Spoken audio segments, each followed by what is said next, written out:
Hi, I'm Amanda, and I should probably be reading, but today we're wrapping up my reads for March from our March Madness TBR, where my husband picked all my books.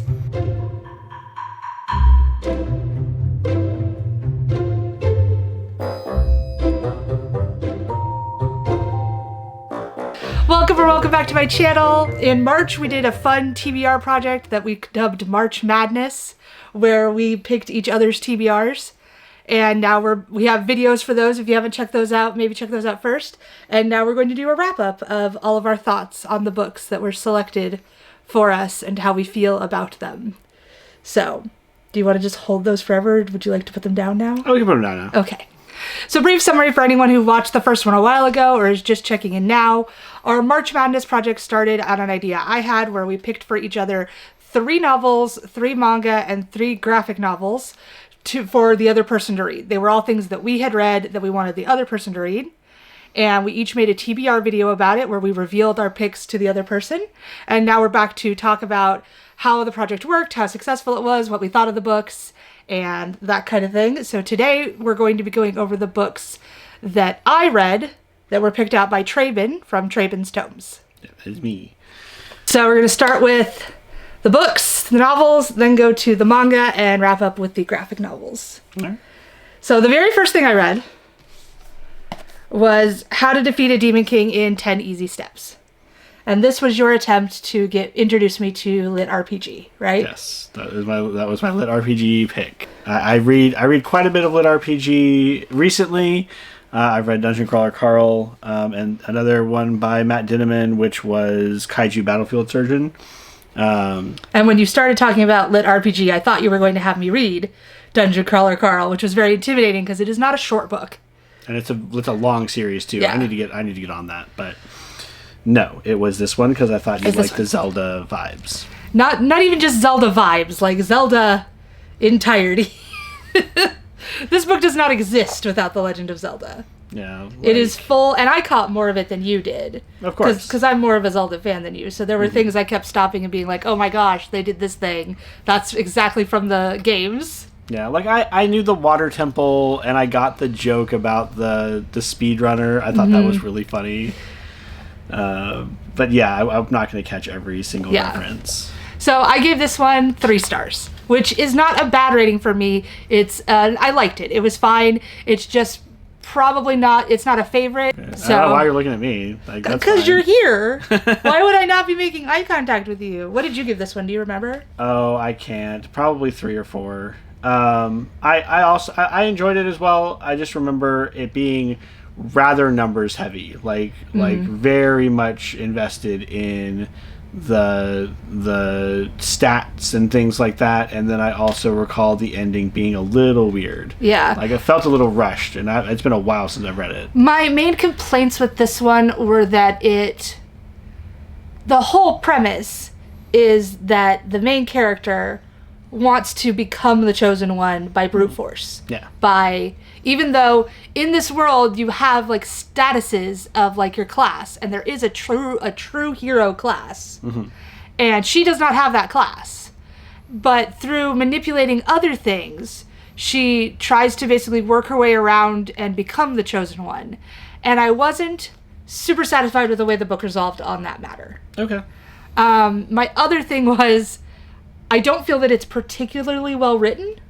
That's fair. It is self-published, and I think it was written to be an audible thing, so it was written to be spoken.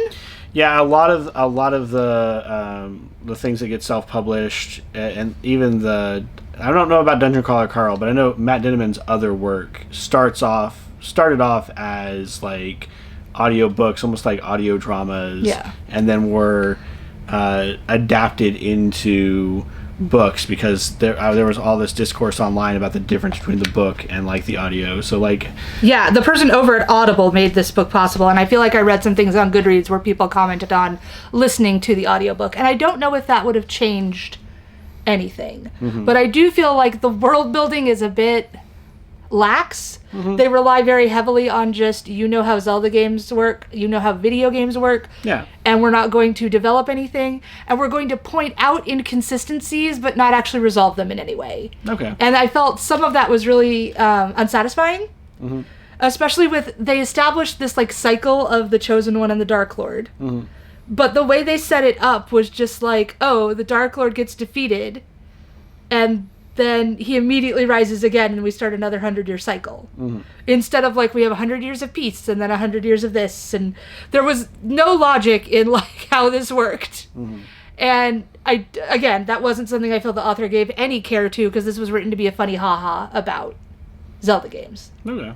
And I am perhaps taking it too seriously. I felt that was mitigated. A lot of the like poorer quality writing, like the lower quality writing and things like that, I felt were mitigated by the fact that it's like less than 200 pages or something. That did help. So it was a quick read regardless. It's short, and it's like you said, it was fun to read. It was I thought it was a decent intro into lit RPG, because it wasn't too long, and you got a sense of like, okay, how can we make these gaming elements real to people and like have fun with them. And I did like that. I liked the idea of, for example, at the very beginning, what's her name, Yuki? You're saying you're saying they're like one letter off, right? Yeah, her name is Yui instead of Zelda, and the guy's name is like Kai, or Ken. His name is Ken. Okay. Ken instead of Link. Mm-hmm. Yeah, they're one letter off. Yeah. I liked the thing they do with being a bag mage, where they just level it up. But my problem with that, again, this was the idea that I was talking about. She does all this stuff with her numbers, but she points out that there are people who specialize in being bag mages. Mm-hmm. Those people exist. Okay. But she has to like try to game the system on how to level up faster, because she's not quite sure how it works. She's not quite sure what will increase it faster, what will increase it slower. So she kind of has to do trial and error to try to figure it out. If this is the way the world worked, someone would have done that by now. Mm-hmm. Someone, even for an uncommon class, especially for a class that was used for like people's jobs, people have figured out how to make that work. Mm-hmm. And we have a world where people hunt monsters. There are adventures. There's tons of adventures in this world, and not a single one has ever tried to defeat the Dark Lord before. Mm-hmm. We have a culture of adventurers. It's not like everyone's just sitting at home going, well, I can't do it. I'm not an adventurer. I can't be heroic. We have a culture of adventurers who just, for some reason, not a single one of them have ever gone, what if I took out the Dark Lord? What if I went to the temple? Mm-hmm. No one has ever tried that in the history of the world. And I find that really hard to believe. Mm. And again, I'm probably taking it too seriously, because that's just the artifice of the book. Mm-hmm. And like, there's a lot of nods to Zelda, like, oh, Yui has to be wearing a green tunic.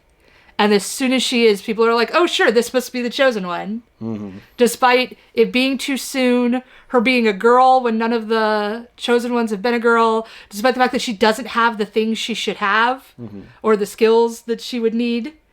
They all just like, well, you're wearing a green tunic. Mm-hmm. Surely you must be the Chosen One. Yeah. So it's just this weird balance of everyone in the world being like an NPC who can't know any better, but then also some characters having agency. And then it does the like speedrunner jokes where like, is this world a video game? It's really unclear. It was a little inconsistent for me, and I do feel like there's a 4-star story in here if it were a bit more tightly written. Okay. But I did enjoy it, and I would read more lit RPG in the future. All right. I'm not off the genre. I did like the things they did with playing with the different things in the system to try to min-max their way into victory. Yeah. The next book is House of Frank, which is very shiny, so... You gave this one 5 stars. That was my number 1 book from last year. It is not my number 1 book for this year. I'm aware. But they aren't. We've talked about this a bit. This is the problem. I was like, we can't talk about these things. We won't have anything to talk about on our video. I am between a 3 and a 4 star on this one. I still haven't settled, and it's been a while since I finished this one. There's some things that happen at the end where the main character doesn't have to... I don't feel she learns anything.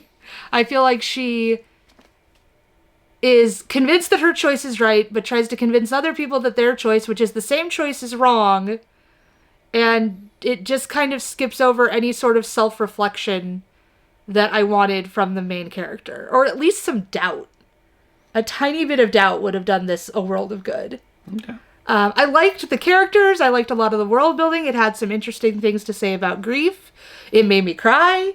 Like, it was not a bad book, and I can see why this would work for other people. I see why this worked for you. It just did not work for me the same way it did for you, unfortunately. Okay. A lot of the most poignant bits here are the climax and the conclusion, so it's really difficult to talk about it. All of my problems with this book are at the end, which I can't really talk about without ruining the book. I may do a spoilery review where I talk about my issues with the book in order just to rant and get them off my chest. But there's a lot to like about this book. I really enjoyed the characters. I enjoyed the setting. I just didn't like all the choices the main character made and how self-assured she was with them, despite the world around her reflecting that maybe she should be doubting some of them. Okay. I feel like that's all I can say. Yeah, I think that's fair. One thing I really enjoyed about it, though, was, and we've talked about this a couple of times in elements of different media that don't quite work for the media, and she plays the piano. Music is very important in this book. Right, but one of the things I enjoyed about it was the fact that it didn't try to describe the music as she played it.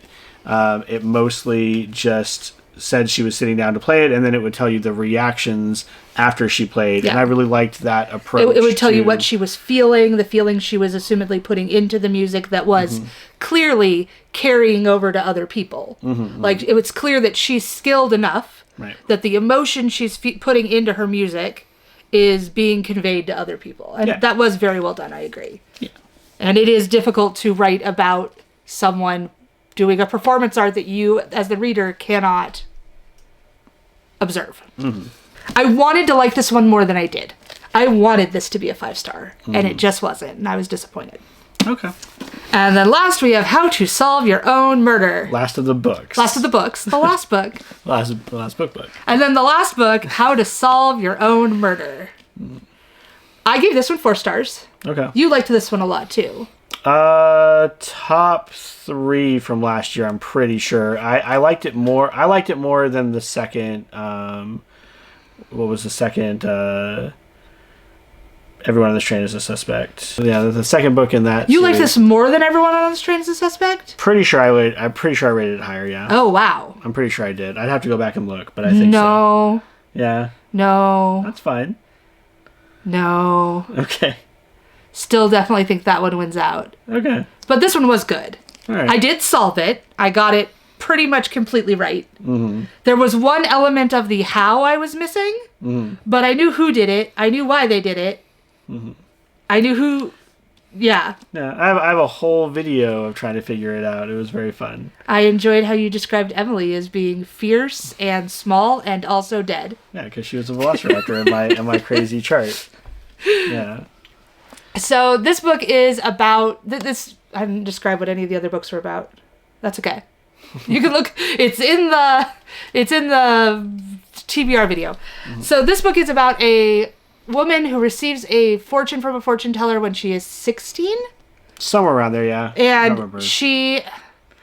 it involves all signs point to your murder, and she becomes obsessed with this fortune and this prophecy of like, oh, what does this mean, and what does this mean, and it includes things like beware the bird because it will betray you, and daughters are the key to justice, find the right one and keep her close.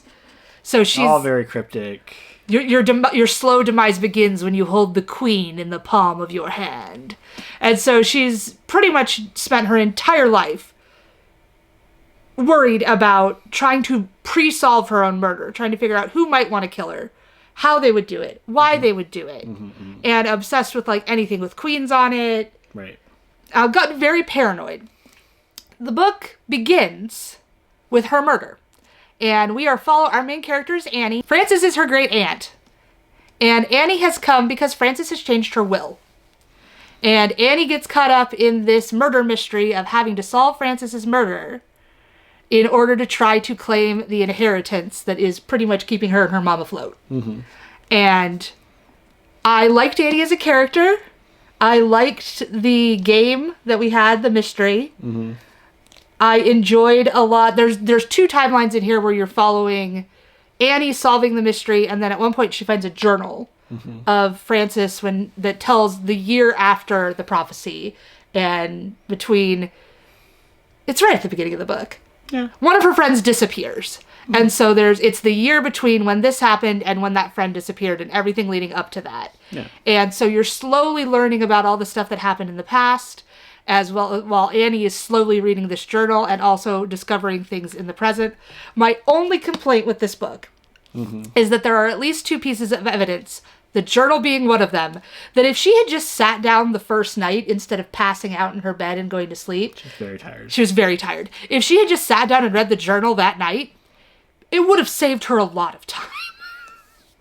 Because, of course, because we can't have that happen for the book to work, she has to, keep getting interrupted as she's reading the journal. The journal has to be taken away from her and then given back. And there have to be reasons she can't keep reading it in order to figure out something... just be told something before she figures it out. So there are several points where she figures something out through her deducing, and then the next entry in the journal immediately confirms that thing. So if she just read the next page, she would have just been told that thing. Yeah, but I feel and we've already talked about this, but I feel like that's the same artifice as you get in any other detective fiction where they figure out something and they go interrogate that person and that person confirms it for them and then tells them something else. But it's one thing when it's a person keeping it from them and they have to confront them to when they are holding the answers and just not reading them. It's less frustrating when they have to go poke it out of someone else than when they're holding it in their hand and going, boy, I sure do wonder what happened. If only there was a way to know what happened in that year. But as you pointed out, they don't always have the book. Yeah, there's a lot of artifice to keep it going. But if she had read it immediately, it would not have solved the case. It's not like the journal alone is enough to solve everything. And it does kind of help because it does bring things up as they're more relevant. Yeah. So it is, I feel partially done to help the reader, but I was just annoyed with her. It's 100% for the story. It's to help the reader, and you want to bounce back and forth between the 2 time periods. You don't just have them tell you the entire backstory. But you could have just had the journal there for the reader and not have her find it until the end. And then be fair. I found this journal and I've read the whole thing. And then we get the last entry of the journal that we've been reading the whole time. I guess. And that would have allowed Annie to make more deductions herself and have us as the reader go ooh, I know what that means.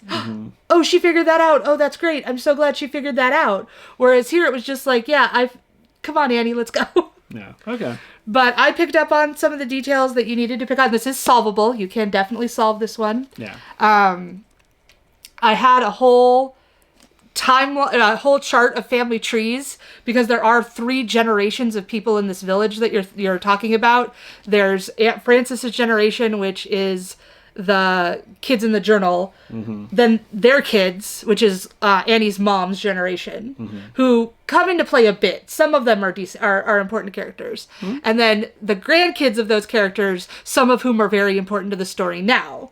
So you kind of are trying to keep track of, okay, who's related to who, and who's a Crane, and who's a Gordon, and who's... And why are we keeping this person's And why are we keeping this last name so secret? That was so weird. I agree. There were certain things that I was why are they doing it this way? And I still don't have an answer. Yeah. I mean, there are a few things that, really frustrated me, and then they ended up being nothing. Yeah. And that was just okay. Sure. This is, I did not know until you told me that there is going to be a second book. Yep. In this series. Yeah. And I am cautiously optimistic. I am glad that it relates at least somewhat to the predicament of this book. From the synopsis, it sounds like it involves the fortune teller who gave Frances her fortune all the time ago, which was never addressed how that on Earth that fairly accurate fortune But I mean, I think part of the idea here is you can make it fit whatever you want. I don't know. It fit awfully well. Yeah, I guess. But it's just whatever, held a chess piece or whatever you want, and you can just make it. She has a whole life that she led. She does, but it was accurate. And so I'm interested in seeing, like, was that a complete coincidence? Are we going to, like, go into any sort of supernatural powers? Is magic real? I don't know. So I'm interested in seeing how that works, and I'm glad it's not just a completely separate case. I'm glad it does have some relation to this book. Seems like it ties in quite a bit. And I'm glad that there is, of course, because it's a modern book, there is a sort of attraction romance that happens, but it never goes beyond the we are clearly attracted to each other stage. And I appreciated that, because this was not the time, and this book only takes place over a week. And this was not the time to be falling madly in love with someone. So I appreciated that the book established mutual trust and mutual attraction and interest, but never went any farther. Even with the, like, epilogue being a couple months later, it was still clear that there was still, like, nothing had happened yet. Yeah. So I would be fine in the second book seeing that develop more now that we have all the groundwork. It won't feel quite so rushed and silly. Okay. So, a 4-star and 2 3-stars. 3. I don't know about House of Frank. Okay. It's I don't know. I don't give half stars, but, like, it's probably like a 3.5. Okay. I don't know. So next we have the manga. So the first one I read was Look Back. Yes. Which we didn't watch. We still need to watch the movie of this. It's only an hour long. Yeah. We'll check it out. Yeah. It couldn't be much longer. This is not a long story. It's not. So this is a story about a girl who likes drawing manga, and her story that involves another girl who also draws, and they're crisscrossing life and how do you describe this? I mean, I feel like a poignant story of growing up and moving forward. Yeah, I feel it's a Bildungsroman. It's a what now? It's a Bildungsroman. It is a coming of age story. English teacher. Yeah, that is. It's a what? Bildungsroman. It's a German term. It's a coming of age novel with two students who have some commonalities and some differences, and then at the end, there's some magic stuff. There's some magic stuff. I ended up giving this one a 4.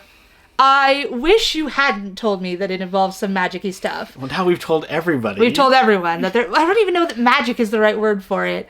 I don't know. There's some unexplained stuff at the end. Because I was expecting it to be more than it was. Okay. And I will say that those elements are very little in this book. Yeah, it's much more about the relationship. It is much more about the grounded, real-world happenings. This is not... I would not describe this as a fantasy. Okay. Because that's not the driving force. But it has a fantasy element to it, for sure. It has a very small fantasy element, but, like, it's far more a coming-of-age story than it is a fantasy story. That's true. So, I really liked the things this book did with passion and how our passions for things are influenced by others, either for, like, doing more of it or doing less of it. So, like, at the beginning... Fujino is a student, and she likes drawing these 4-panel comics for her school newspaper. And then another student starts doing them, and she is really good. Like, her skill at art, at just, like, base art, not storytelling or anything, just drawing, is far above Fujino's. And Fujino's immediate response is, no, someone cannot be better than me. I am devoting every waking moment to getting better at drawing. And after about 2 years, she's gotten better, but the other girl is still better than her because she's still improving too. And at that point, she just says, I give up. And nothing has changed. They haven't even met at this point. It's just seeing someone else's art. And there's other instances in the book where they feed off of each other, I feel. Yeah. And inspire each other, or they are drawn to do things because of each other. And I think that's really interesting. And at the end, there's a choice where one of the characters kind of, you can tell they're at a crossroad of, will they continue or will they quit? And I think this book did a lot of very interesting things with that idea of where our passion comes from and how we are driven by other people and through both comparison and like people celebrating us. So I thought it was very interesting. It has to do with passion and ambition and friendship and the ways that we drive each other together and apart through those things. Yeah. You're just making it sound beautiful and poignant. It is all those things. And what did you get? What did you give this one? I gave it a 4-star. You gave it 4? Okay. Because I think I was expecting those fantasy elements to be more, that I was disappointed because of it. Okay. And that's a me problem. That's not necessarily the book problem. And again, it might have been a 5-star if I hadn't been expecting those things. And if I come back to this one in a few years, it might jump up to a 5-star. I'm not sure. This one also has some really beautiful work done with backgrounds where we see things over time. Like you see, this is Fujino, you see her sitting at her desk with just like the room around her. And there's no dialogue. There's just like the room for 4 panels that show you time passing. And through the details of like what you see in her room, you can see what's been happening. You can see the passage of time. You can see what she's been devoting her time to and what's important to her and what's changing. And I thought that was so well done. And I love when in graphic media, in graphic novels, comics, manga, I love when they do stuff without words. Okay. I love when you can have an extended sequence that conveys time passing or emotions and can tell you so many things without using any words. Okay. And this one does that very well. All right. Next we have Blood on the Tracks, Volume 1. I can feel your disdain. You literally just, okay, because I know you didn't really care for this one, but like also you just talked about conveying information without words. I didn't feel this one did it as well. I mean, I feel like it does it pretty well. I feel like it came out of nowhere. I don't feel it builds it. Absolutely do not. I do not agree with that. I do not feel it builds. I will sit here and defend all your other slandering of my books, but this one absolutely not. Like there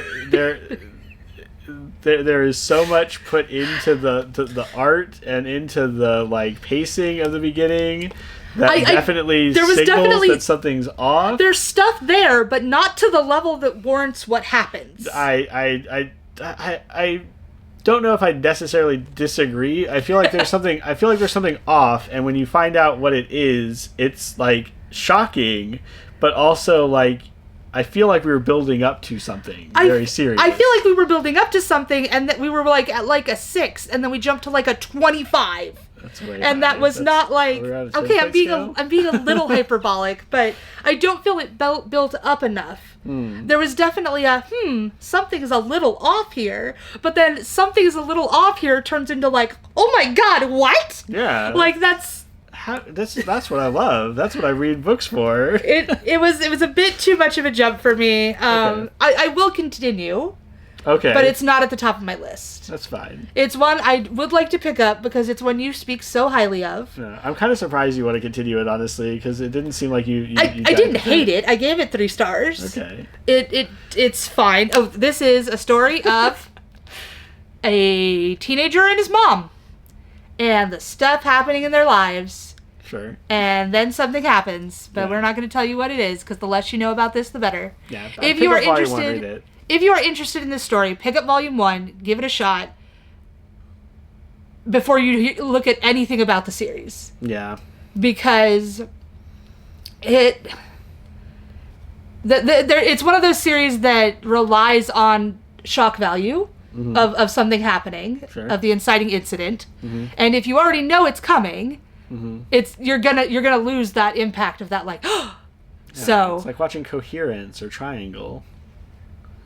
Which one is Coherence? The Coherence Meteor one? is the Meteor one. I liked that one. Yeah, but we went into it blind. We did. I think if we had known what was going to happen, it would be less exciting. Probably. Those are nothing like this, by the way. Coherence is a sci-fi, and Triangle is a horror. Triangle's a horror, and they both have bizarre stuff going on. This one is just this one is like completely grounded in reality. The most realistic thing I handed you. Yeah. Yeah. Yes. Look back. Well, no, except for that one element. How to solve your... Well, it might have magic. Yeah, I guess it's this one. There is no argument for magic. No. Time travel.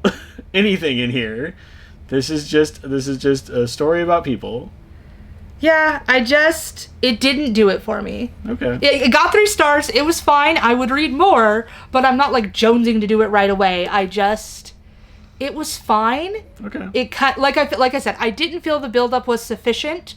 I wanted like one more level of before we got to the inciting incident. I wanted one more level up of, oh wait, this is serious. I think you'd lose the shock though. Well, no, I feel like you could do it without. I feel like you could get a little closer and still have the shock. Okay.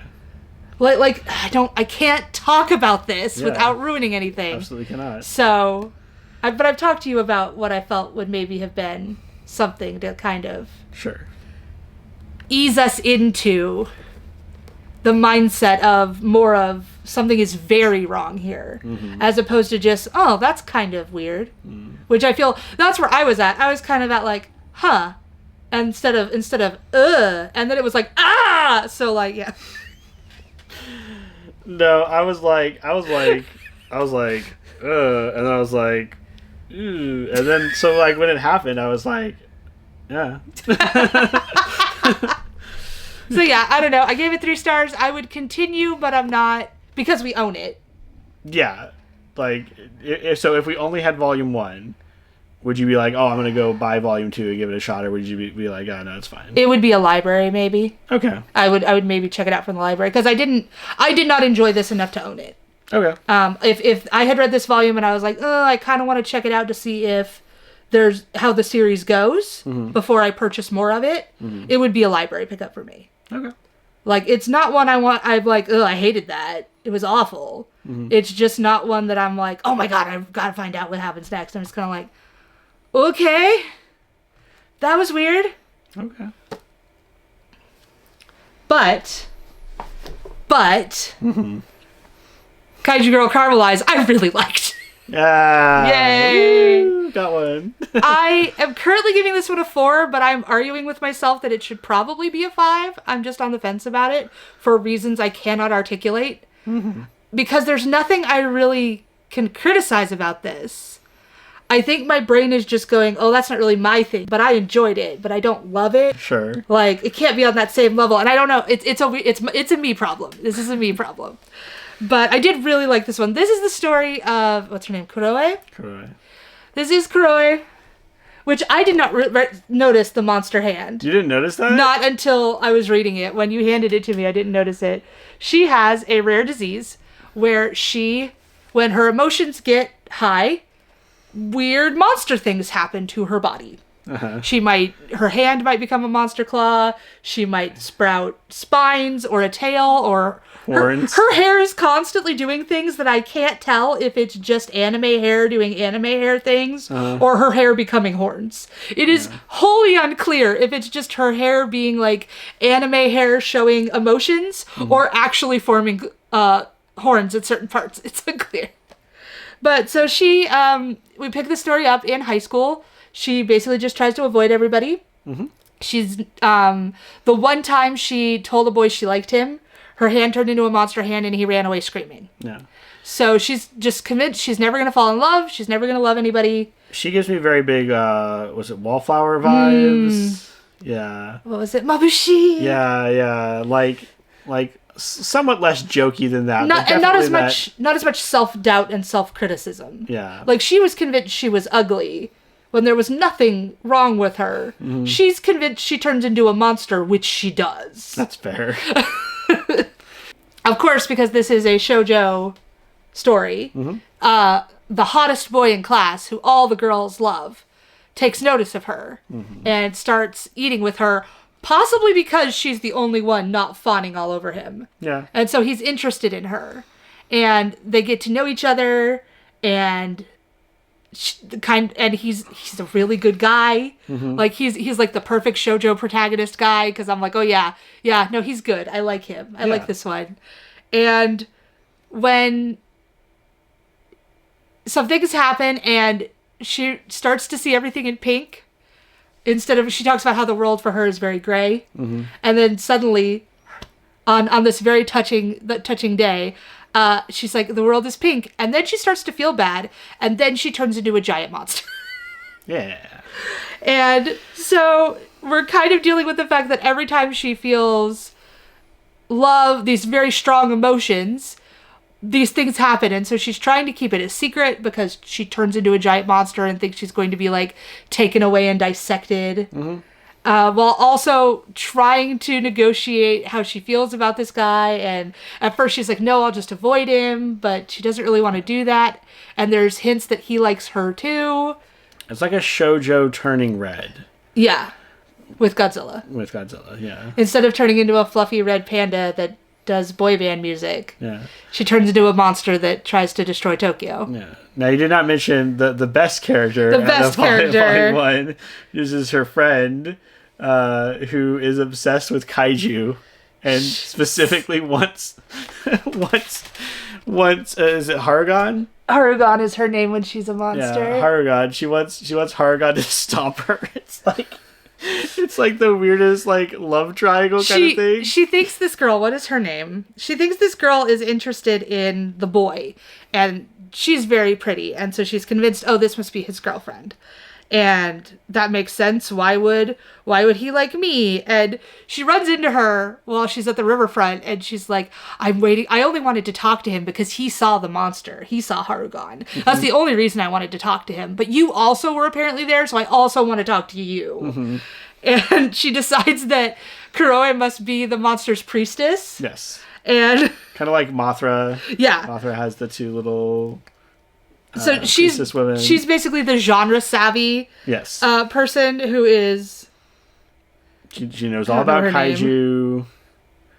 She knows all about kaiju. She knows all the rules. She warns people later, like, oh, you better be nice to her because she's the priestess, and if you're mean to her, the monster's going to come and stomp you, which works out really well because then when the monster shows up, those girls are like, oh my god! So it's probably going to do some good for her. Yeah.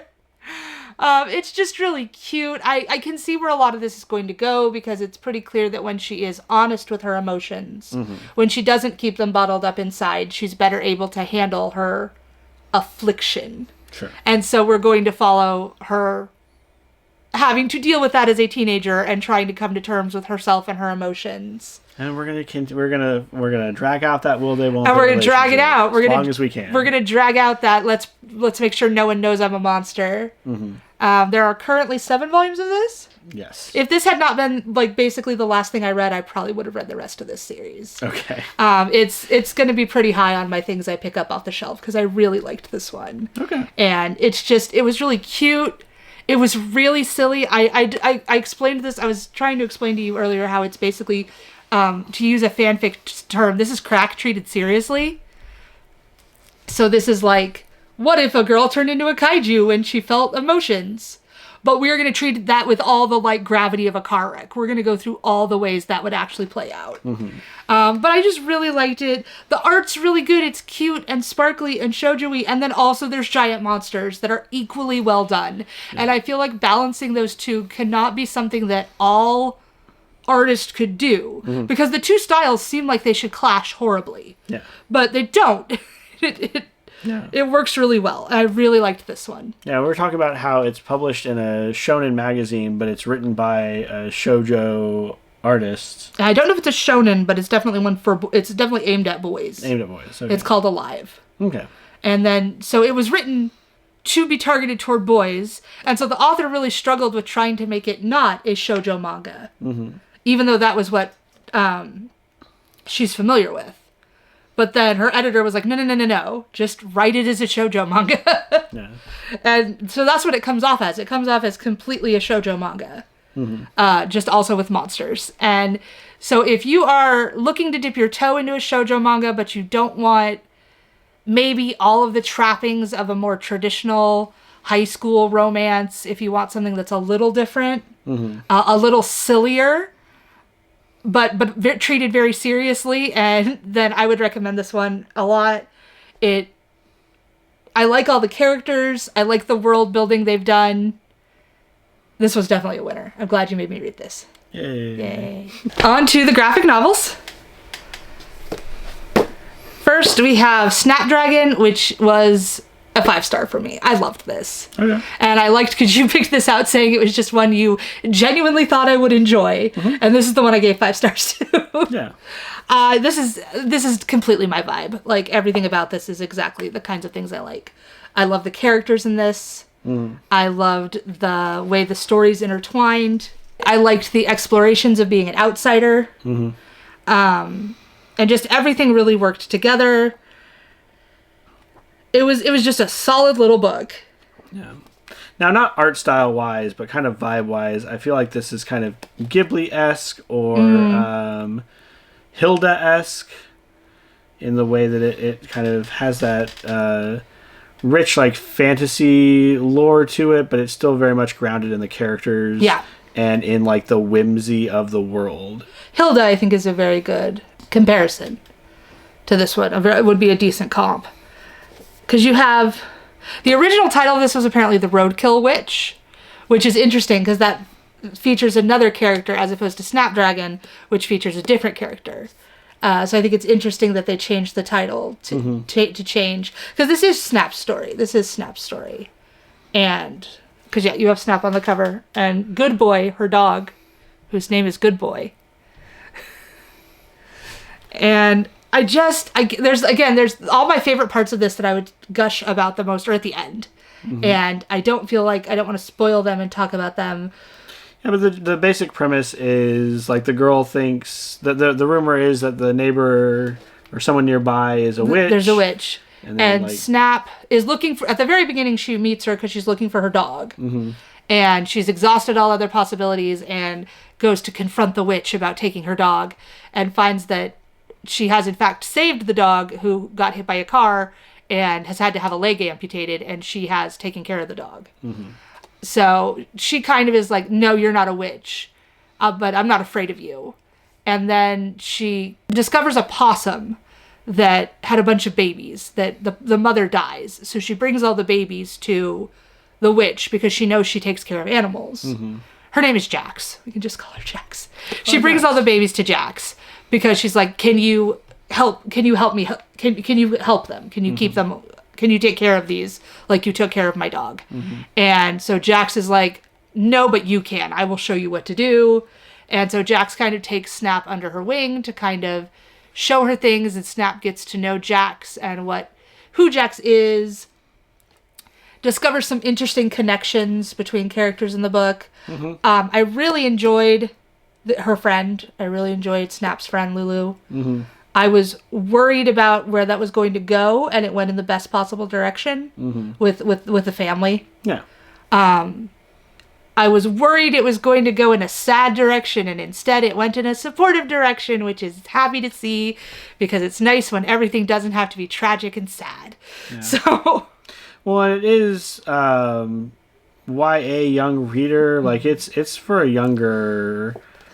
Like, written for a younger audience. Yeah, and I think a more mature middle grade reader could read this and get a lot out of it. But I think, yeah, your high school audience is going to get a lot out of this too. How old is Snap? Look at the back like it's just going to tell you. I mean, sometimes they do. Snap is a 14-year-old. Sometimes they do. It's a middle school. Okay. So yeah, maybe this would be middle grade. Maybe.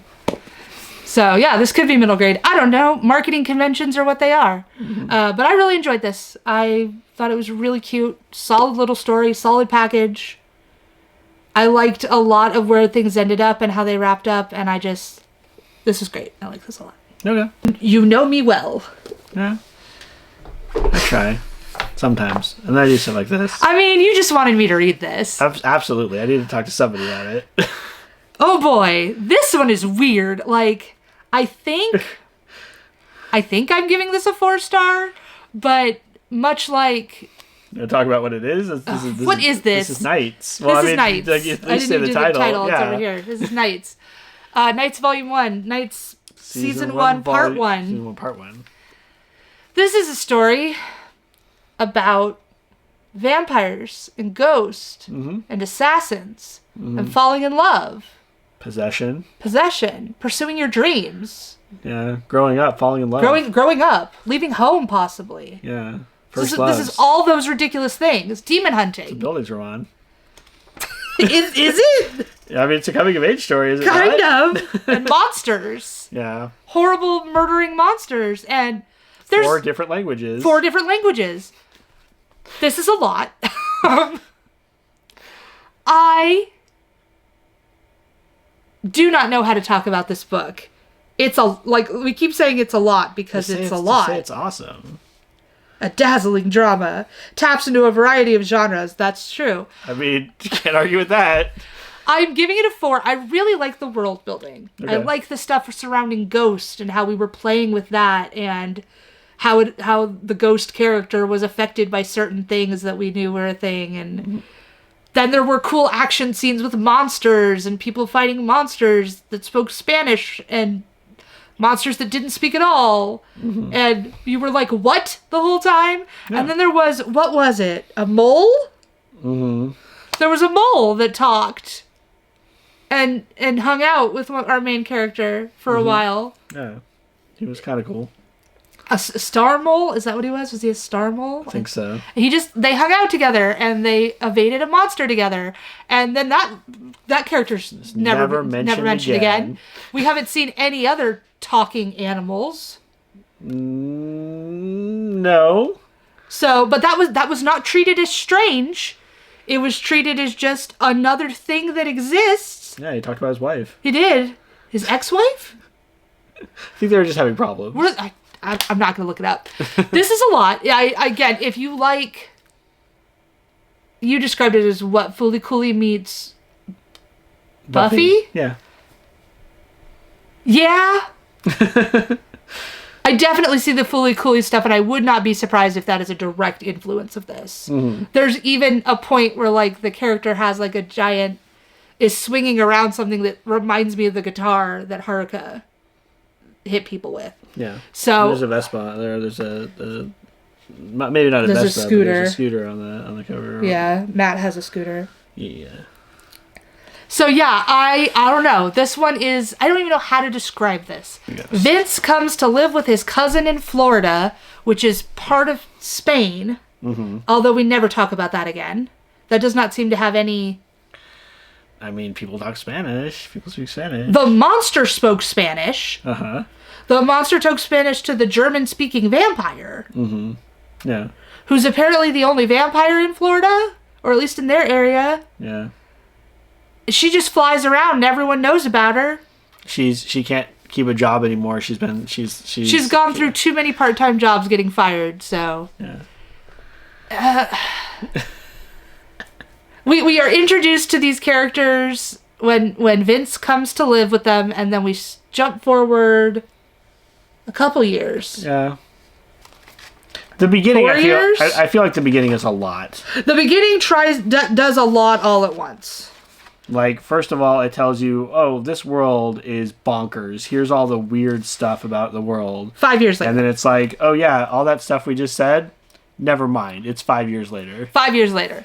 So that is very effective, though, because you have a lot of questions about how we got from A to B for some characters. Yeah, and you're trying to fill in the gaps between those years. And it works because the characters aren't constantly saying, as you know, 2 years ago this happened. Yeah, but because they're not doing that, you're just seeing bizarre insanity and no one's commenting on it or telling you anything about it. Which I like better than... I liked it a lot. Them just sitting around being like, as you know, Bob. That's my jam. Which they do a lot. The first one has a lot of info dumping and trying to establish all the things you need to know.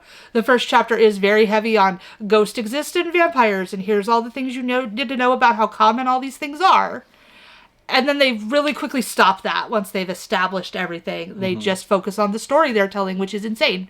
I gave this 4 stars because I have so many questions. I'm very intrigued. Yeah. It did a very good job of setting things up, but if it does not if it is not able to fulfill the promise that it establishes here, I would retroactively bring this one down if it doesn't continue well, because this doesn't tell a story. This is very much part 1 of a story. There are a lot of elements here, but it somehow manages to not be a complete mess. So as long as it doesn't devolve into a complete mess, I think this one has promise, and the next volume should be out soon if it's not already. So we might have to check that out. And then finally, we have Do a Powerbomb. This was for me. This was to expose you to Daniel Warren Johnson. I have been so exposed. And I thought this would be the best one.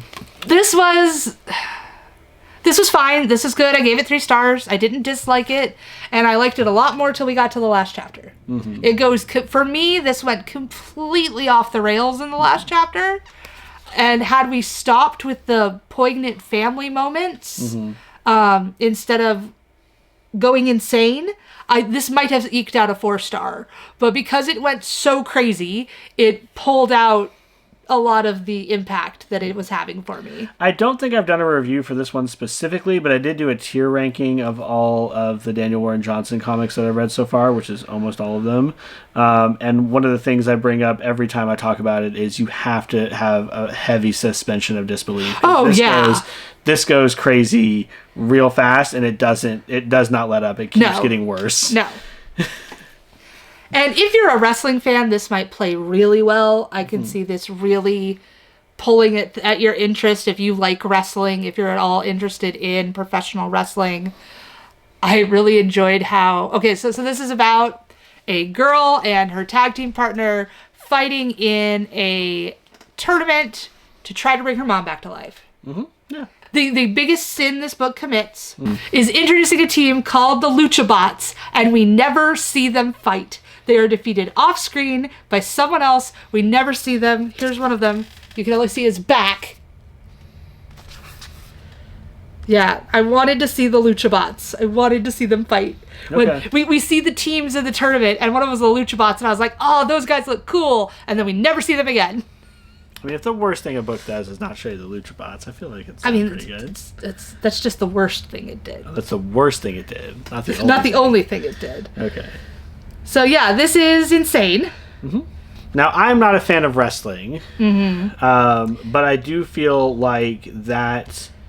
I do feel like that sport plays very well into Daniel Warren Johnson's wheelhouse. He draws very kinetic and often like very dirty looking characters and art that is very expressive in a way that fits very well into for this one wrestling, and for Murder Falcon heavy metal.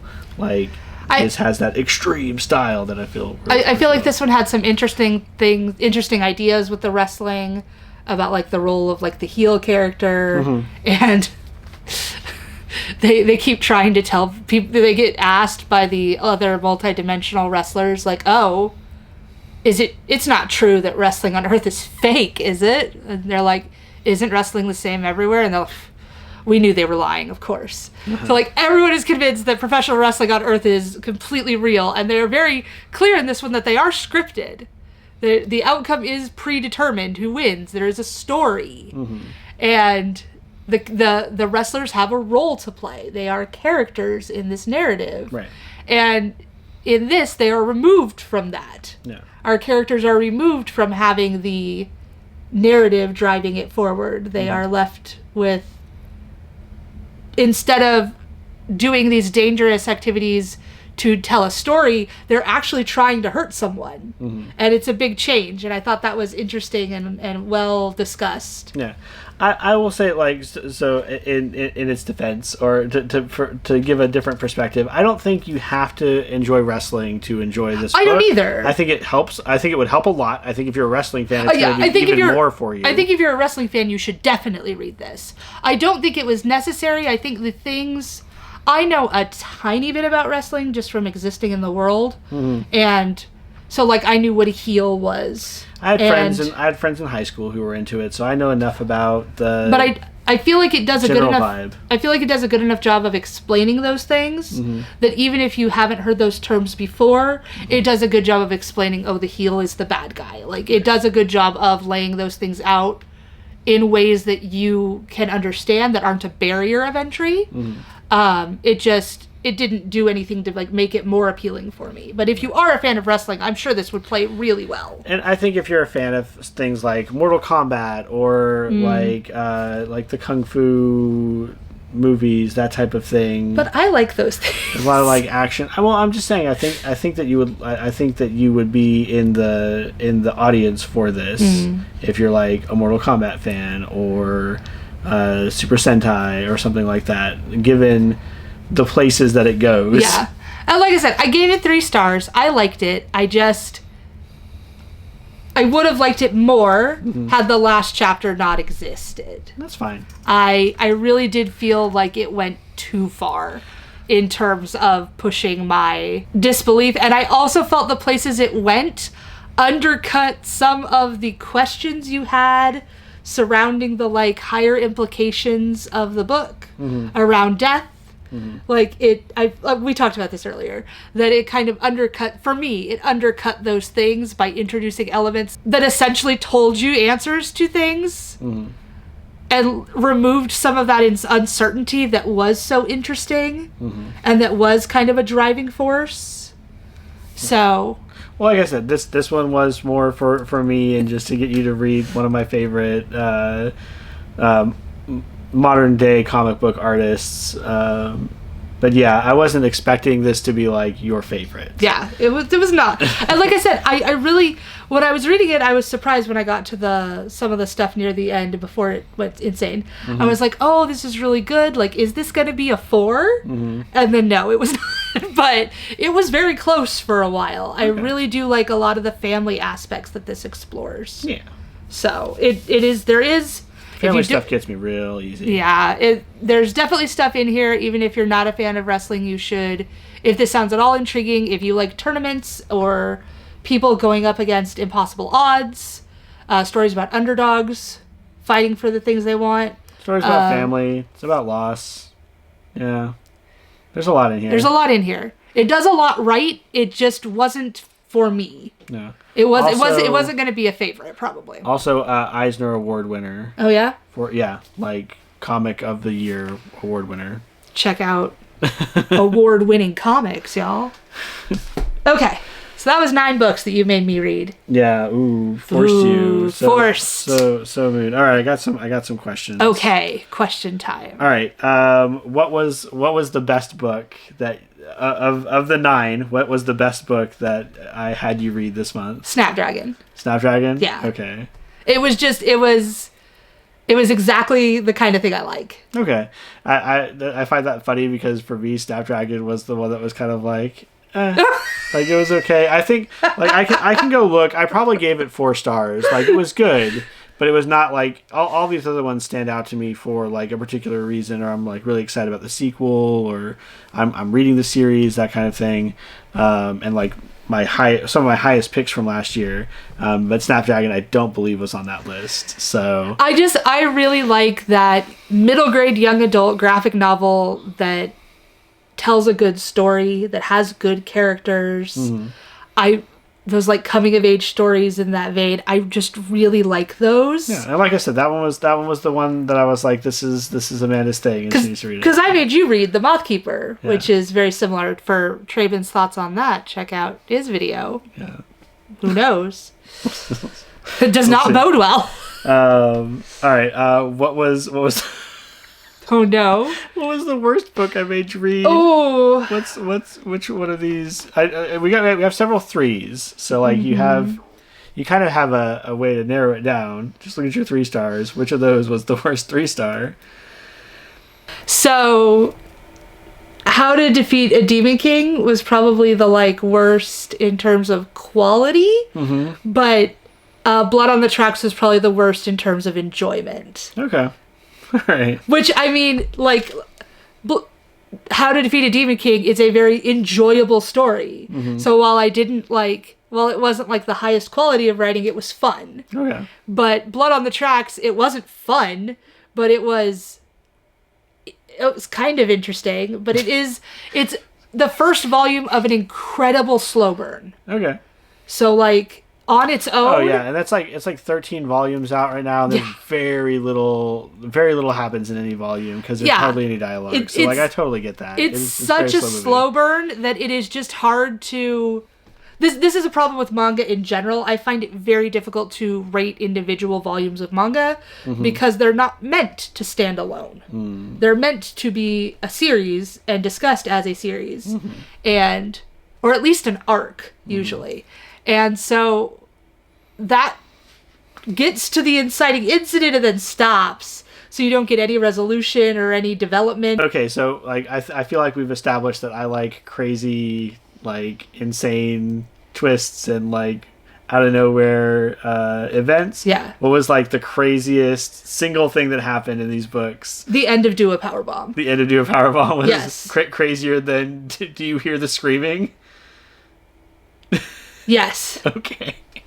I mean, all of Knights is so off the wall, but I feel like Do a Powerbomb had established a level that it kept for most of the book. And then at the end, it was just like, by the way, whee! I think that's funny.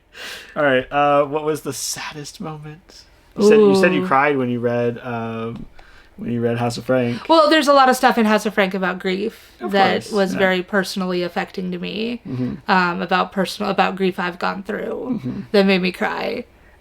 So probably some stuff in House of Frank about grief and about missing people and I think there was a bit where Psycho was talking to Frank about her sister and how talking about her let her remember the good things that when she was here was good and not just that now that she wasn't here was bad. And I that made me tear up a bit. Okay. Would you let me do this again? Yes. Okay. Why do you have 9 more books picked out? No, and it's not gonna be like, oh yeah, next month, check it out. Yeah, like maybe next year. Yeah. Would you want to do this again? Probably, but like again, not like right away. Okay. Maybe like winter time or like early next. Do you enjoy forcing me to read things? A little bit. Last question is: would you continue reading the series? Would you read something else from the same author? Anything in this that you're going to like continue to pursue in some form or fashion? You want to like go through quickly like all of them or no? I could do that. How to Defeat the Demon King? I don't know. Only if I heard very good things about the writing. Okay. But not turned off of the genre. Okay. How to Solve Your Own Murder? Yes, very much looking forward to the next book in the series and more from this author. Okay.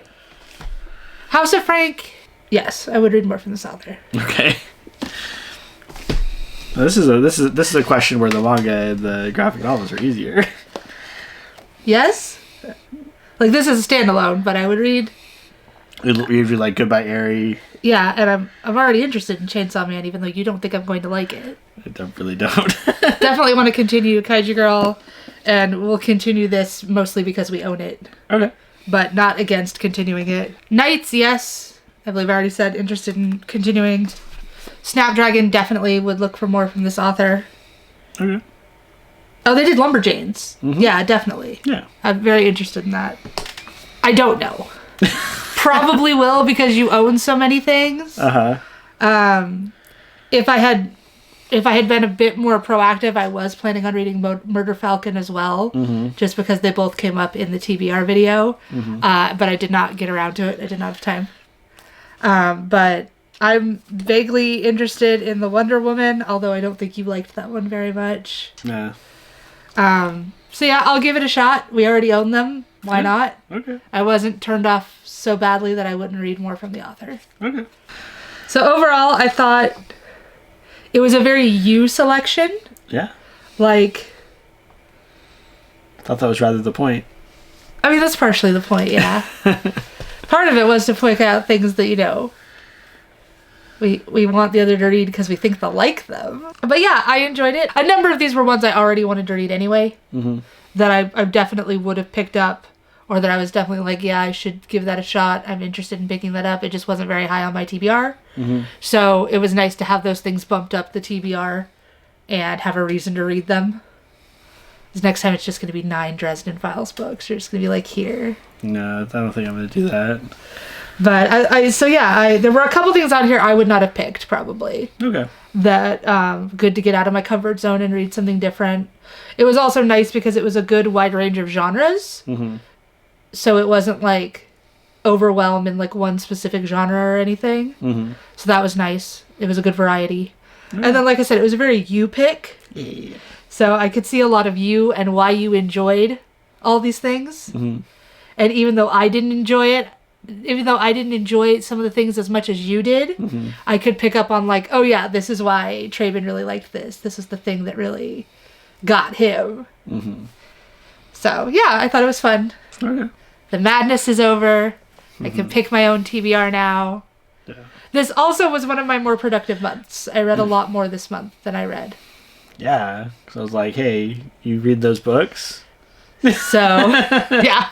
So I'm wondering if I should maybe try to do more TBRs for myself. Mm-hmm. I've been kind of a mood reader and like feeling like, oh, I just want to pick whatever.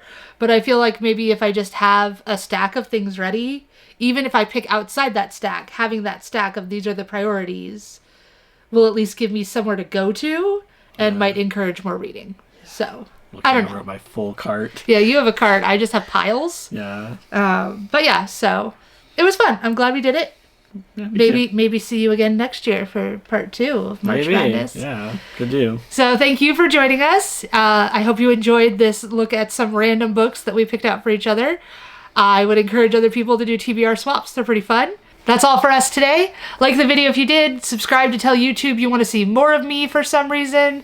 Check out Traven's video on his channel for his reactions to the things I picked out for him. And leave a comment down below if you've read any of these books or have any thoughts. If you've added anything to your TBR, let us know. We'd love to hear from you. And that'll do it today. We'll see you next chapter. Bye.